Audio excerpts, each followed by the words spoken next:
I don't care if it hurts. I wanna have control.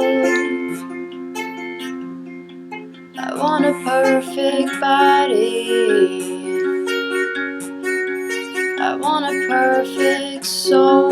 But you have suffered enough and warred with yourself. It's time that you've won. Take this sinking boat and point it home. You've still got time, and raise your hopeful voice. You have a choice. You've made it known. Me against me, 2 against 3.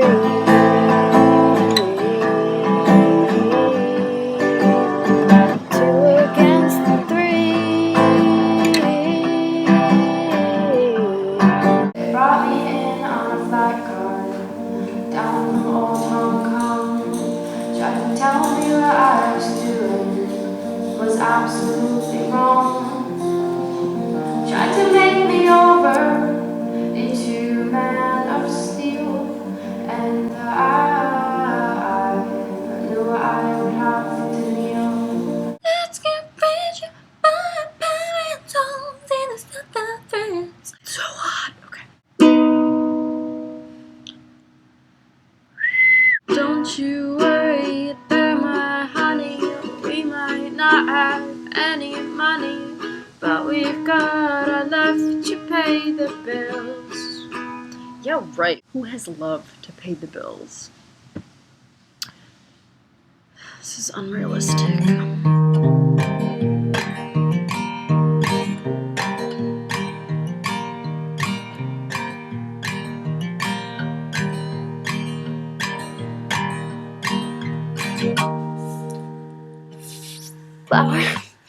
Flowers on the ground, they wilt away. The sun in the sky fades away. Make the funniest shapes in the clouds so gray. Breeze in the trees, they blow my way. You came to break me. Oh, you came to save me. I walk upon the river like it's easier than land. Evil's in my pocket and your will is in my hand. Oh, your will is in my hand.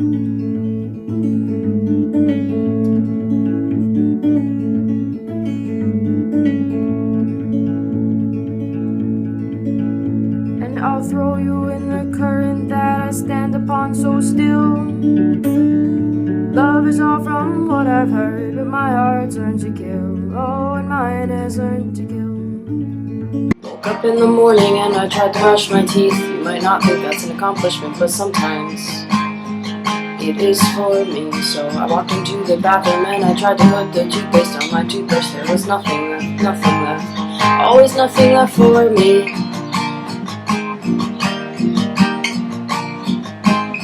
So I lied on the bathroom floor, said I can't take it anymore. Send me no letter, don't think I could forgive you. See, our world is slowly dying, I'm not wasting no more time. Don't think I could believe you. Doing was absolutely wrong. You tried to make me over into a man of steel, and I knew I would have to kneel. From the plains of Alberta, tonight I'll dream while I'm in bed, with silly thoughts go through my head about the bugs and alphabet. When I wake tomorrow, I'll bet that you and I will walk together again, 'cause I can tell that we are gonna be friends. Well, I walk upon this river like it's easier than land. Evil's in my pocket and your will is in my hand. Oh, your will is in my hand.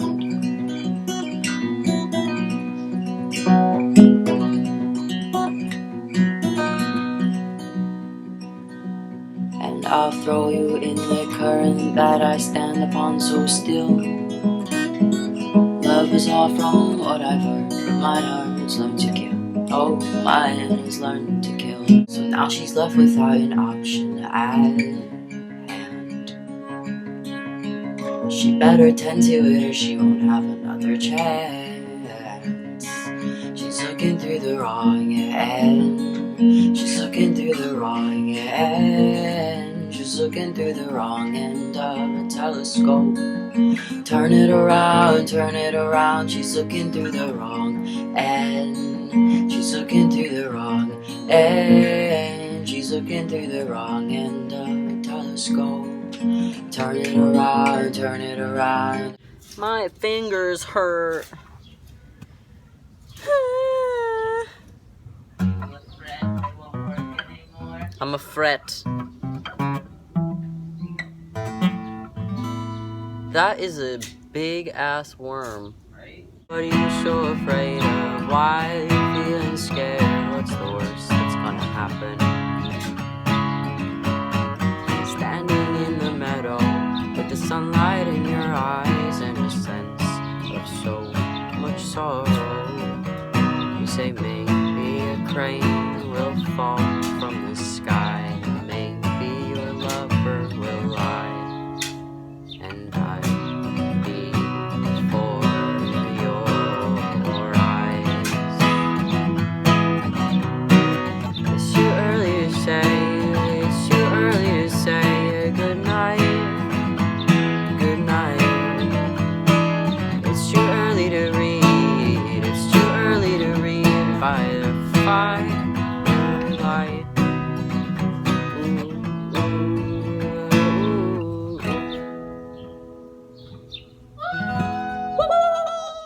So, it is officially my 1 year on T, and I hope you enjoyed the little compilation. One of my big fears about starting T was the changes in my voice. Not that I am an avid performer or that my living was based off of my music or anything. Like, it wasn't anything so serious. It was more of just a mental hurdle that was like, this thing is really important to me and I don't know how I'm gonna be able to do it or how I'm going to adjust to be able to do it. And I mean, the truth is I'm still adjusting. Obviously my voice is still doing things and it's still settling, but it turned out to be really not as big of a deal as I thought it would be. So I hope that's reassuring to somebody out there who's afraid of that.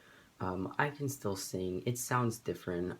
My range is more difficult to figure out. I feel like it's very mid-rangey at the moment because it's like I can't get really high, I can't get really low. It's just like stuck in this middle space for now, but I know that's gonna change, and if it doesn't change, I don't care. Like I'm too happy with other changes to care enough about the changes with my voice. I mean, I do hear my old voice and I'm just like, oh wow, and then I hear my new voice and I'm like, I'm harder on it because it's much more imperfect, but it's like, of course it's going to be because I'm going through puberty, so that's what happens. I wish I did an actual every month update, but things get busy and it's actually been an extremely busy year.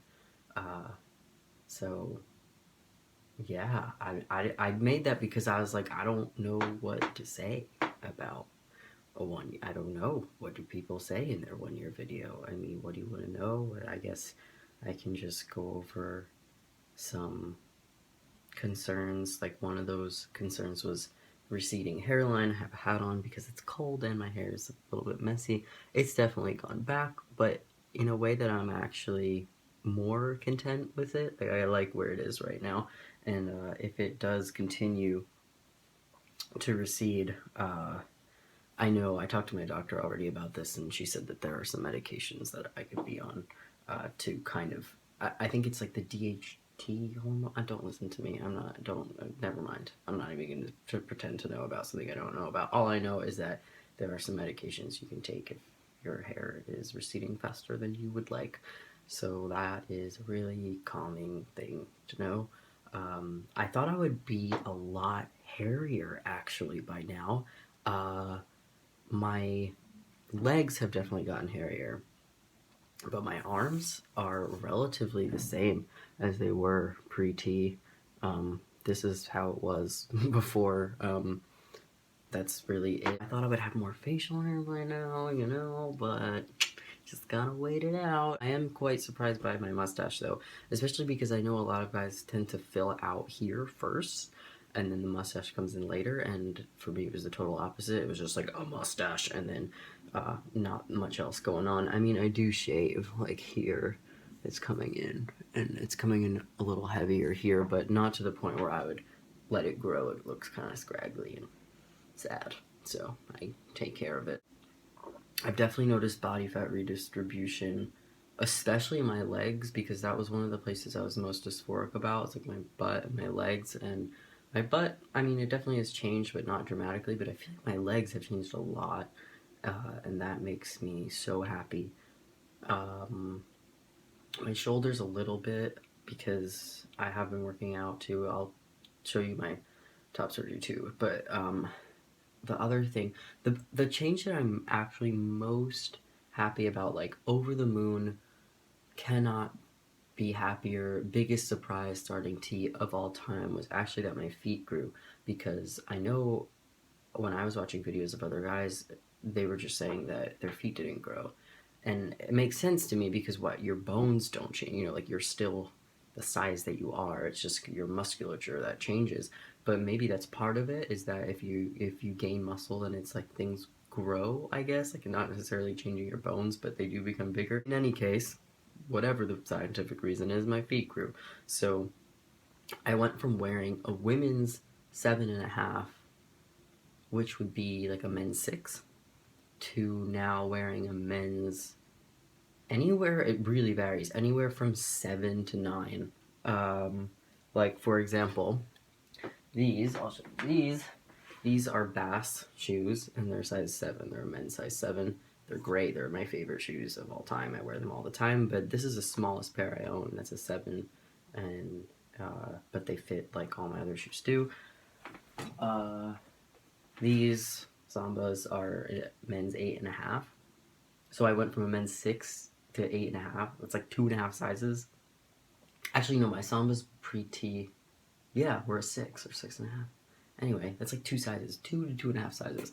And then these are my running shoes, and these are a 9, a men's 9. They're a tiny bit big. Like I could have used an 8.5. They just didn't have it. So yeah, but these are definitely the biggest shoes that I have. And then what else? Oh, I just got these dress shoes from H&M, and these are an 8.5. But I tend to be smaller in dress shoes, like a 7, 7.5. But I think because it's H&M, their sizing, I don't know. It's not like an actual shoe store, so whatever. I just got an 8.5 in these, and I wore them to an interview for a job I didn't get. But that's not the point. I had great shoes. So that's for sure been my favorite change. I also think my eyebrows got thicker, which I didn't think was possible, actually. I was like, that's one thing that's not going to change. It's like, how much thicker could they get? Nope, they got a little bit thicker, and I really like it. Okay, acne, that's a good thing to talk about. I think the first 3 months that I was on T, it flared up a bit. But after that, my skin has never been so clear in my life. Like it makes no sense to me, because I thought that my skin would obviously get worse, and it did in the beginning. I remember 3 months on T, it was pretty bad. And then 4, 5, 6, it started settling down. But now my skin is clearer than it's ever been in my life, pre-T included, because that is part of my life. So that is kind of amazing. I think it's probably stress related. I'm not in school, and I'm also not tormenting myself over whether or not to be on hormones, because I'm on hormones, so there's nothing to torment myself about except just chill and wait for them to do things. My head has gotten bigger, like probably also having to do with muscle. This hat, I think I got when I was like 5 months on T, and it fit really well, and now I feel like it's a little too small. Like it looks kind of goofy. But I can wear it this way, and I think it's fine. So I can wear this hat only backwards. I know I'm gonna think of things after I stop recording this video, and I'm no longer making a video, because that's how thinking works. I had top surgery when I was 9 months on T, and I had it in New York, with Dr. Jess Ting, who is just dreamy. I saw him yesterday, actually, for a post-op appointment, so I'll show you my chest. I will give you a heads up that there was some excess swelling in around my left areola and in my right nipple, and so he injected them with cortisone to help the swelling go down. So they are kind of more inflamed now. Like, that's what happens. He just injected it with stuff, so it's swollen more, but in about a week or so it's going to go down. So anyway, just giving you a full rundown of the situation. So yeah, I'll show you my chest. I have to keep taking on and off this hat, but, like, let's be real, I cannot make a video like this. Well, I can do whatever I want, I suppose. This is my chest. I am now 3 months post-op. About, yeah. You can see from the side, from the front, and from this side. I really, really like the placement of things, and the scars are pretty red now. We were talking about it yesterday. It's just the stage of healing that they're in, and he gave me a prescription for silicone tape that I'm gonna go to the pharmacy and get, and just continue my care for it, which is really just moisturizing it from time to time. I don't do anything wild. I use this stuff. I use a repair cream from Sephora. I have this in one of my videos. I think it's like my 2-month post-op video, maybe. And then I made a little oil blend, this guy right here, and yeah, and I put that on sometimes and just keep things moisturized. If you're interested in the oil that I'm using, you can reach out. I've been experimenting with science recently, and I would like to maybe open an Etsy shop, perhaps, so I can, you know, give some bros some healing power. That would be really cool. If I'm standing up like this, I think it looks great, and I'm really happy, but when I'm sitting and, like, bent a little bit, there's, like, a little bit of a pocket here, and that makes me a little self-conscious, so that might be something I'll get a revision for down the line. I would get it with the same surgeon, because I am really happy with him, and I'm really happy with the way that his office treats everybody. His nurses are out of this world amazing human beings who totally understand that they're interacting with trans patients daily. When I went to make an appointment with him, there was no waiting list, and I made that appointment, that intake, back in November of 2015, and now there's a waiting list. So the word is getting out for Dr. Jess Ting, and I am happy about that because he does some amazing stuff. And I hope that one day he'll have more of a website where he can, you know, like, where more pictures are readily available to people. That's all I can think of right now. I mean, obviously a lot more has happened in this past year than my feet growing and getting top surgery. You know, this was a very watered down type video, but I mean, things like coming out at work, like all these things that I've probably briefly mentioned in other videos. But if you want me to talk about anything specific this past year, you know, just hit me up, let me know, and I'll try to address those things, because I want people to not freak out about being trans or starting hormones. Thank you for listening to all of my rants this past year, and here is to many more to come, so I'll see you next time. Bye.